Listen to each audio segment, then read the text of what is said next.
Gostaria, temos uns minutinhos, uns 40 minutos, 35 minutos para que vocês possam colocar as suas inquietações, observações e perguntas. Então, eu gostaria de abrir uma primeira rodada de intervenções, né? Quem quiser fazer alguma observação, comentário, temos aqui um microfone que pode ficar rodando pela sala. Ali, por favor, Esteban. Alguém gostaria de começar? Sim. A gente faz uma primeira rodada e depois passamos a palavra aos nossos convidados. Então, nesse sentido, eu gostaria de perguntar se no México haveria a possibilidade do parlamento bloquear o UNSCA, o novo NAFTA. Ele está sujeito à aprovação do parlamento, né? O parlamento, a composição é favorável porque esse novo NAFTA, ele ajoelhou o México e liberou o Canadá de uma das piores cláusulas, que é a investidor-estado, que foi o ponto que, por exemplo, na água na Bolívia, se basearam nessa cláusula para cobrar indenizações altíssimas em Cochabamba. Então, essa cláusula, o Brasil até hoje está fora dela, graças a muito esforço do presidente Lula, Dilma, etc. Mas o Trump já disse que esse modelo vai ser o que ele vai impor aqui para o Brasil também. É a nova ALCA, vamos dizer, eu prefiro chamar de AFTA, e que está aparecendo aí. Então, se o México se rebelasse, o parlamento rejeitasse o UNSCA, já seria metade do caminho andado.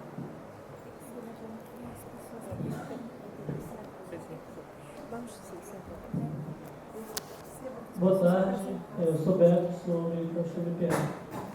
Tem uma pergunta para a mesa, né? Uma em relação sobre Venezuela, né? Acho que é uma grande altera qualquer correlação de força no desfecho da Venezuela. Essa é a primeira questão. A outra para a Ana e para o José. Como é que está sendo o resultado das eleições dentro da sociedade mexicana, no cotidiano, né? Me parece que essa semana houve uma marcha, né, de uma elite branca contra o governo, né?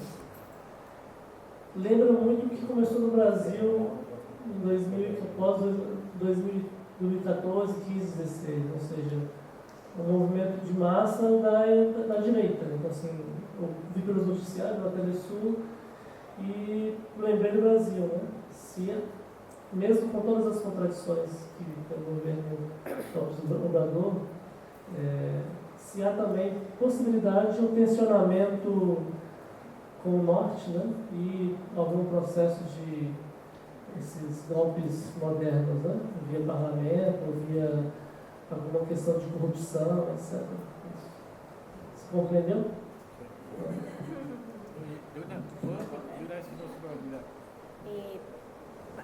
Vamos ver se há uma intervenção Mais alguém? Bom, se até alguém aparecer, eu gostaria também de fazer uma pergunta.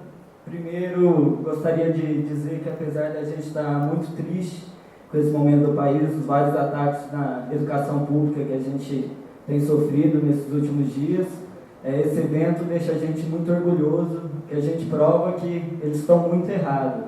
A universidade não é um lugar de balbúrdia, é um lugar de produção de conhecimento, de debate extremamente importante para compreender nossa atualidade.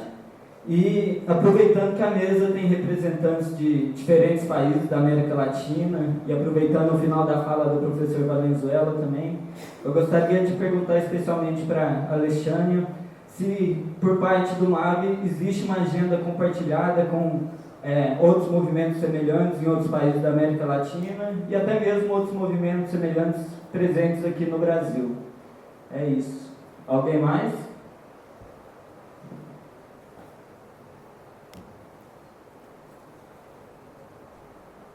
Oi, boa noite. Parabéns pela mesa. Eu sou Milene, eu sou do Levante Popular da Juventude.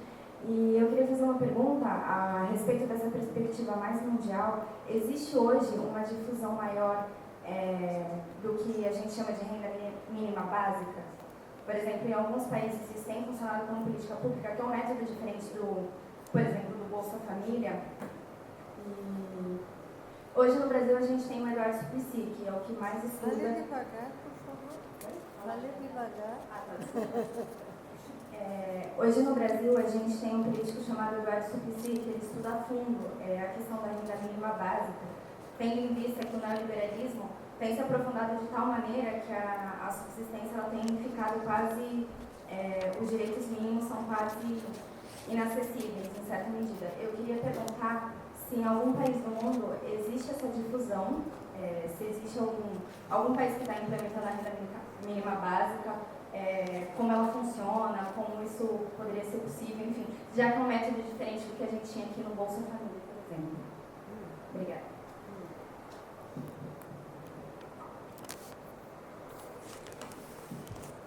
Ok?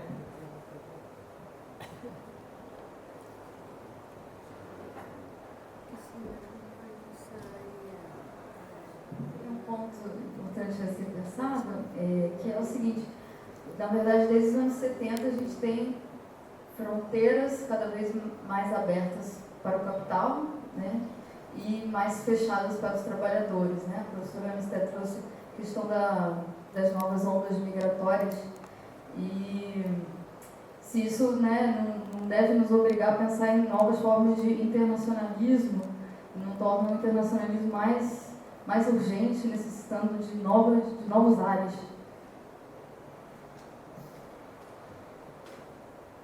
Mais alguém? Tá. Podemos dar a palavra aos nossos convidados e se tiver mais alguma colocação, acho que podemos abrir mais uma segunda roda. Pode, sim. Bom, o professor Valenzuela pediu para iniciar a resposta das perguntas colocadas. Si no, olvido las preguntas, ¿no? O sea, voy a ser muy cortito. El compañero de allá decía sobre el Tratado de Libre Comercio de México con Estados Unidos. El presidente López Obrador lo ha empujado y el Parlamento se cae en mayoría, digamos, de la representación que apoya a López Obrador, ya aprobó el nuevo tratado y siempre ha dicho que está de acuerdo con el nuevo tratado, ¿no? Es decir, es típicamente ¿cómo diríamos? Un tributo a la débil correlación de fuerzas de México respecto a Estados Unidos y al gran capital que se beneficia con el Tratado de Libre Comercio, ¿no? Ciertamente, digamos, desahuciar el Tratado de Libre Comercio, más allá de los problemas políticos que debería implicar, en un primer momento generaría problemas económicos bastante serios, pero es condición, en mi opinión por lo menos, para generar un desarrollo industrial en función del mercado interno fuerte, que es lo que exigiría México, ¿no? Entonces, la respuesta sería, ya el Parlamento lo aprobó, ¿no? O sea, no está ni siquiera en discusión. Segundo, sobre el compañero, marchas de la derecha, ¿no? Miren, la marcha que hizo la derecha, creo que fue el domingo pasado, ¿no? O el sábado, fue en términos de asistentes mínima. 15.000 personas, es el dato, para un país que tiene 140 millones de habitantes y México que tiene del orden de 20 millones, ¿no? ¿De 20 millones de habitantes? Ah, la Sí, Ciudad de la México. Ciudad de México, 23 ¿no? millones. Pero fíjense, me doy cuenta lo que es el control de la prensa internacional, ¿no? Y también, bueno, en México tenemos una dictadura mediática, está controlada toda la prensa, la televisión por supuesto y la radio también, está en manos de la derecha, ¿no? Y uno de los grandes defectos del movimiento de López Obrador es que han sido incapaces no ya de tener un canal de televisión, sino que ni siquiera una radio. que responda, digamos, a las necesidades del movimiento López Obradorista, ¿no? Son de las tonterías que hacen los sectores progresistas bastante a menudo, ¿no? Entonces, esa marcha, sí, en el mismo México, cuando yo partía me di cuenta que se estaba amplificando por la parte de los medios. Y según lo que escucho acá, la prensa internacional la ha multiplicado aún más, ¿no? Aún más, ¿no?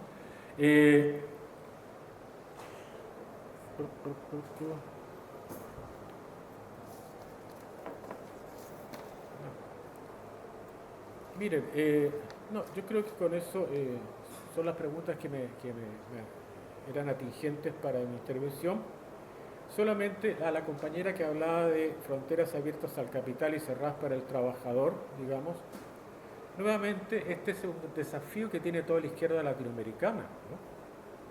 De que, que tenemos que recuperar, digamos, si es que alguna vez hubo lazos fuertes, ¿no? Y yo creo que los hubo, nunca han sido fuertes, ¿no? Pero, digamos, los lazos que había por los años 30, por ejemplo, y 40, por los años 40, no me acuerdo exactamente la fecha, hay a mí me llegó al alma, digamos, una concentración pública en Pernambuco, en el estadio, ¿no? Que vino un compatriota mío y le dedicó unos versos a un gran personaje de ustedes que en ese momento fue liberado, había estado encarcelado y se le hizo un gran homenaje. Era el caballero de la esperanza, ¿no? Carlos Prestes, ¿no? Ese tipo de nexos, digamos, de solidaridad entre los movimientos políticos, en algún grado hay que recuperarlos, solidificarlos y desarrollarlos, ¿no? Hoy más que nunca, ¿no? Punto. Gracias. Esther, ¿quieres seguir?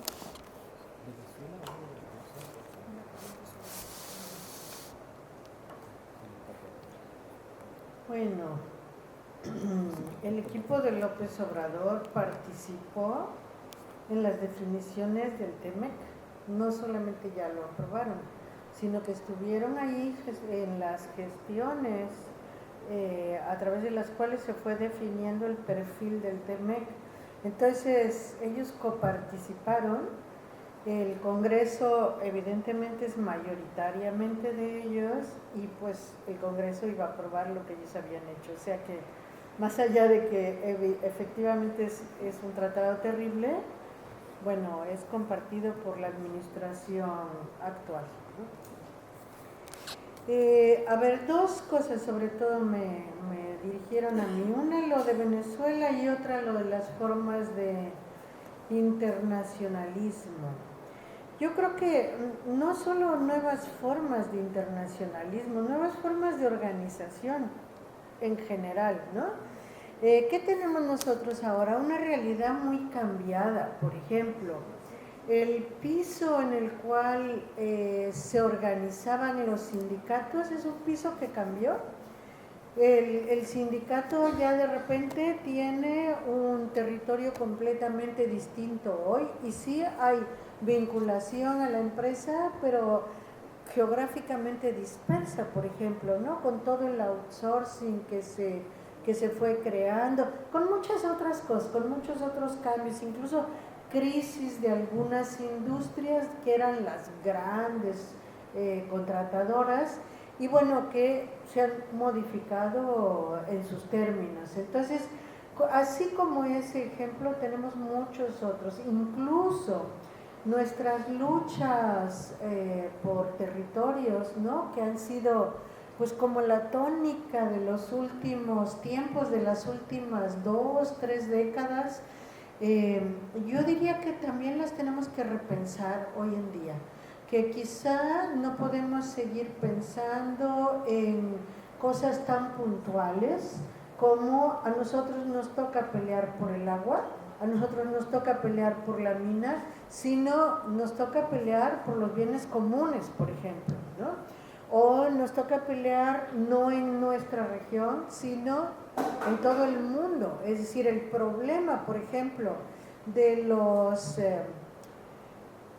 del agronegocio es un problema que afecta absolutamente a todas las personas de este planeta, porque nos llega incluso a través de la alimentación, de la precarización de los alimentos, de muchas cosas. Entonces yo diría que lo que tendríamos que pensar es cómo complejizamos, porque hasta ahora lo que habíamos hecho mucho era unilateralizar, ¿no? Entonces todos los del agua nos juntamos, sí, muy bien, pero ¿el agua qué es? El agua es la vida de todos nosotros, el agua es biodiversidad, el agua es mil cosas, ¿no? Entonces, no podemos separar por sectores, porque de esa manera realmente estamos no solo fragmentando la lucha, sino fragmentando la comprensión del problema, ¿no? Yo diría. Entonces, claro, de ahí deriva también un nuevo tipo de internacionalismo, que evidentemente el internacionalismo del pasado ya no nos sirve, aunque sigue siendo una infraestructura que podemos utilizar, ¿no?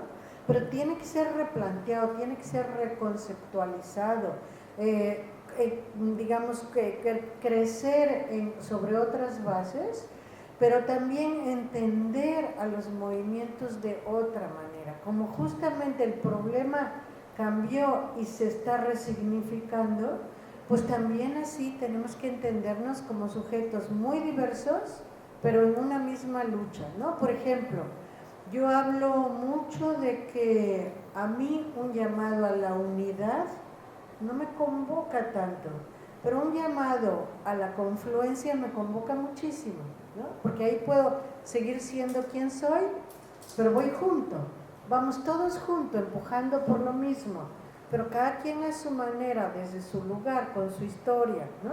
Entonces, cosas como estas creo que sí hay que revisarlas en el momento actual, y hay que revisar también el problema de que estamos en un mundo en guerra.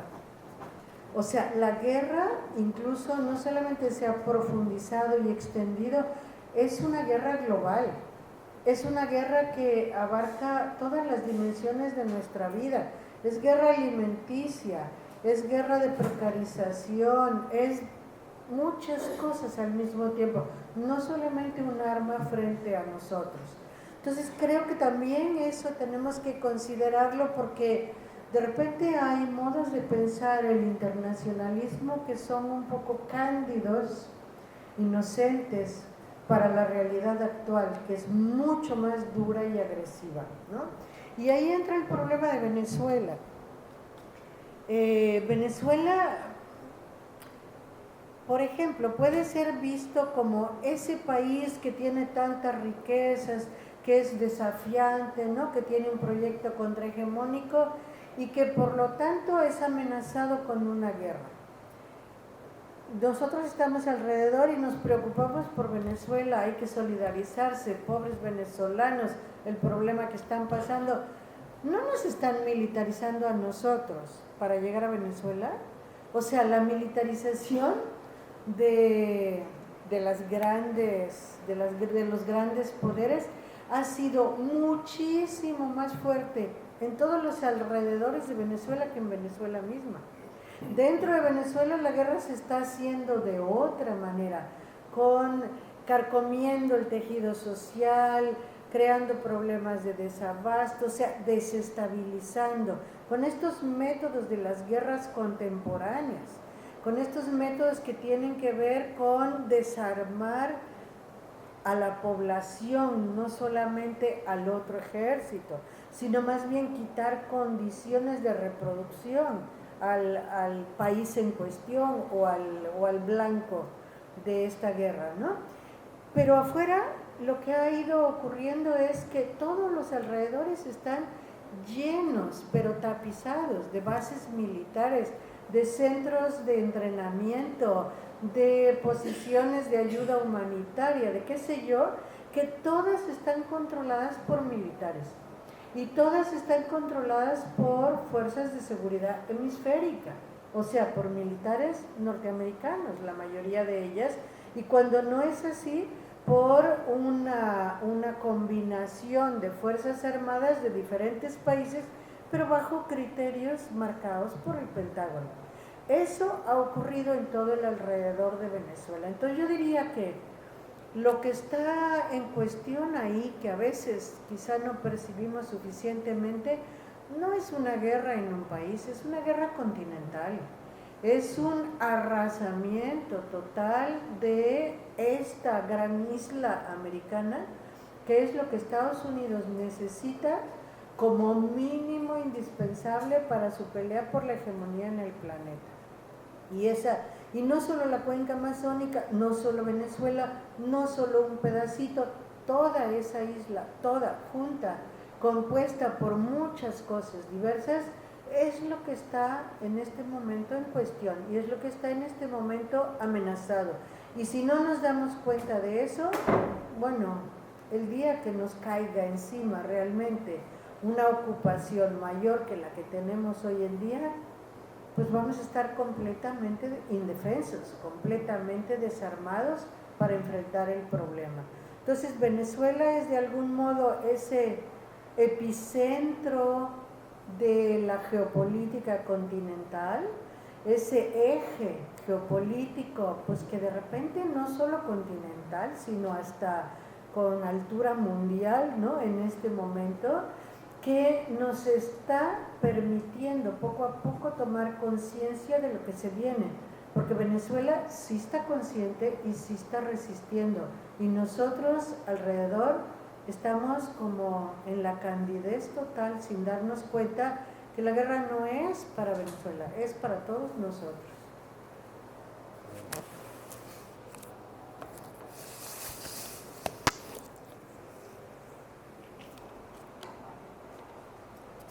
Eu vou começar por esse tema que a professora Ana Esther terminou, e falando sobre a Venezuela, e eu concordo com ela que o que está em jogo é, além da Venezuela, é o continente latino-americano, é a América Latina como um todo.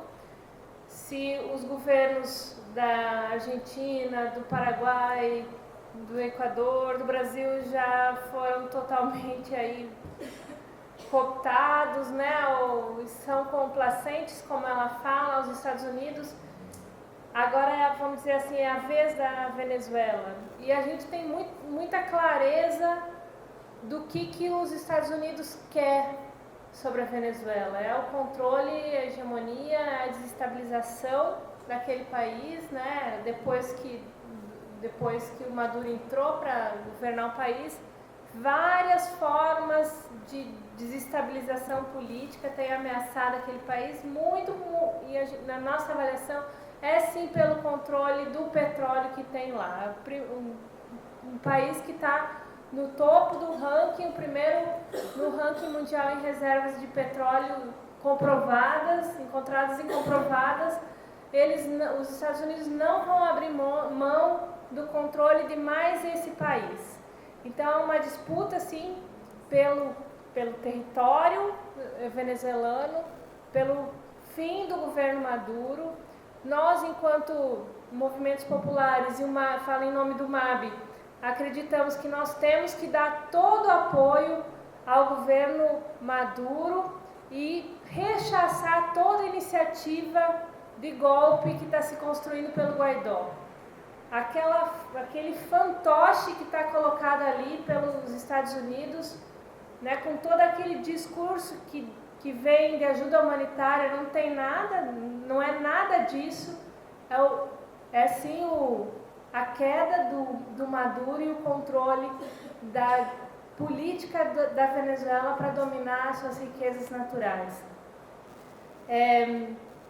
Uma coisa que tanto o Chaves quanto o Maduro fizeram e que no Brasil não foi feito na nossa avaliação nos períodos que o Lula e a Dilma estavam no poder, e que a gente avalia que isso foi ruim, em certa medida foi ruim, foi que aqui nós não enfrentamos o grande império da mídia, né? Não fizemos formação política, não fizemos o embate das ideias. E na Venezuela, a população discute política na rua.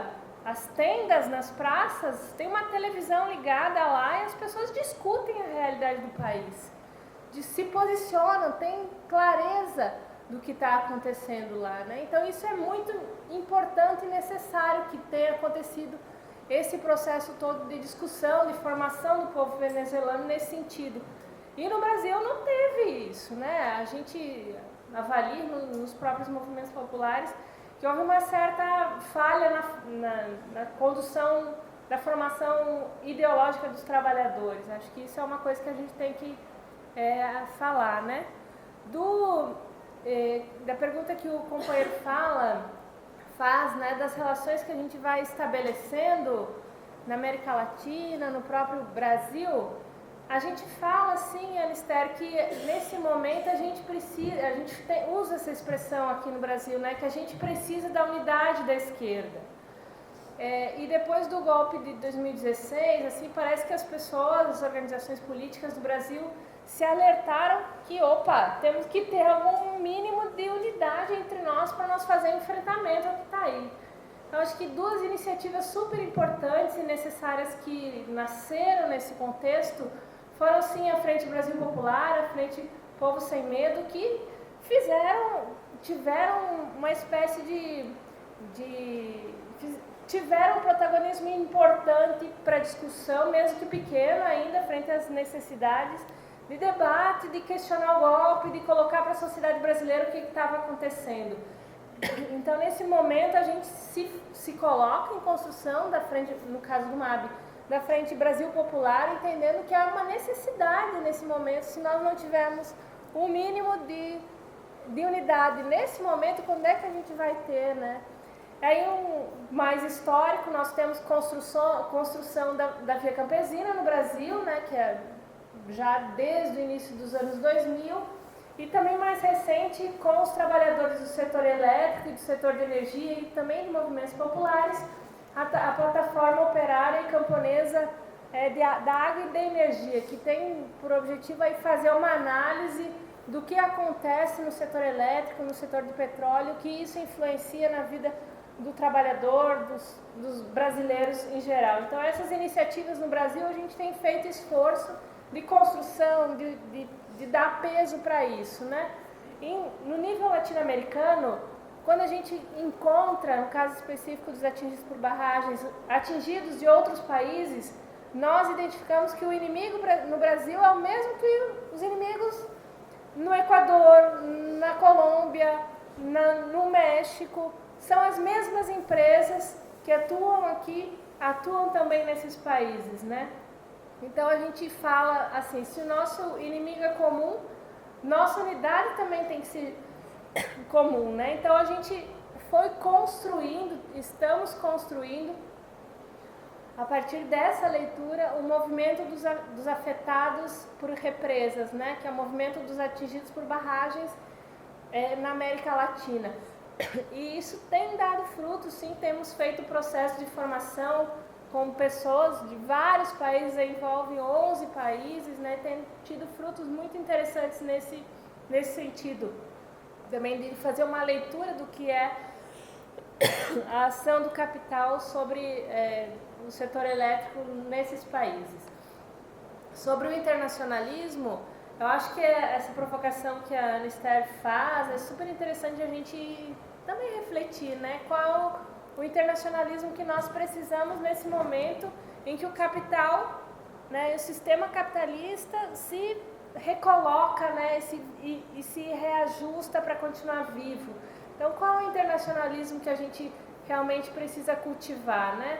Acho que os movimentos populares no Brasil têm feito um esforço nesse sentido, né, de cultivar o internacionalismo, de levar brigadas de militantes do Brasil para a Venezuela, para outros países, para o Haiti, né? Foi um período, alguns anos atrás, de envio de militantes para ajudar nesse aspecto da solidariedade internacional. Os exemplos que Cuba dá, né, no caso dos médicos, é exemplar, né? Quem não se orgulha de ver os médicos cubanos nos programas como Mais Médicos no Brasil, que infelizmente esse governo acaba, né, esse governo Bolsonaro acaba, o envio de médicos também para a África, com todas as questões dramáticas que aqueles países enfrentam com enchentes, com tempestades, com tudo aquilo. Então, aspectos importantes que a gente cultiva o internacionalismo no Brasil, a gente tem que prezar, tem que valorizar, tem que incentivar cada vez mais e também valorizar essas iniciativas que outros países têm, né, no aspecto da solidariedade internacional. Eu não vou conseguir responder a questão sobre a renda mínima em outros países. Eu não tenho conhecimento para isso. Acho que foi você que perguntou, né? Eu não conheço, infelizmente. Até uma provocação para eu estudar um pouco sobre isso. Pronto, eu concluo por aí.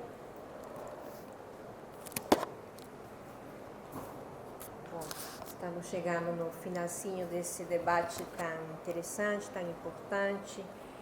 Eu acho que cada uma das apresentações nos deixa um conjunto de questionamentos, um conjunto de colocações, informações que serão de grande valia para trabalhar uma agenda de pesquisa aqui na equipe, no grupo, no Brasil, no nosso instituto, mas também uma contribuição muito fundamental para a gente pensar e construir coletivamente uma agenda política no Brasil e, a partir do Brasil, uma visão mais latino-americana e global.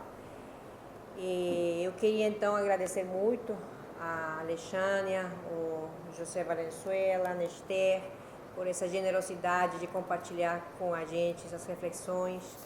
Queria muito agradecer a presença de todos vocês, que apesar do clima, desse outono quente aqui no Brasil, dessas mobilizações que estão iniciando essa semana e que seguramente continuarão e se aprofundarão a semana que vem, nos acompanharam.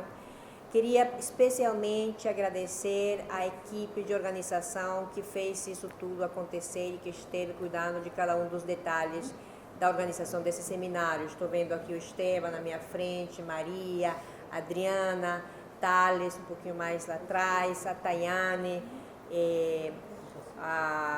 desde o São Paulo, a Cristiane e o André, que seguramente está nos assistindo. Agradecer muito a equipe de registro de vídeo, fotografia, essa Flora pela transmissão online. E dizer que estamos, como diz Esteban, vou retomar as palavras dele, muito satisfeitos de ter realizado esse seminário. Tem mais 6 seminários pela frente, né? A gente irá dando notícias e, além de publicar no YouTube os vídeos dessas intervenções, nós teremos uma publicação impressa no final do ciclo, né? Cada um dos nossos palestrantes vai contribuir com um texto escrito e a gente vai compor um livro coletivo que esperamos continuem a ser de utilidade nesse debate e no avanço dessas discussões. Muito obrigada a todos vocês.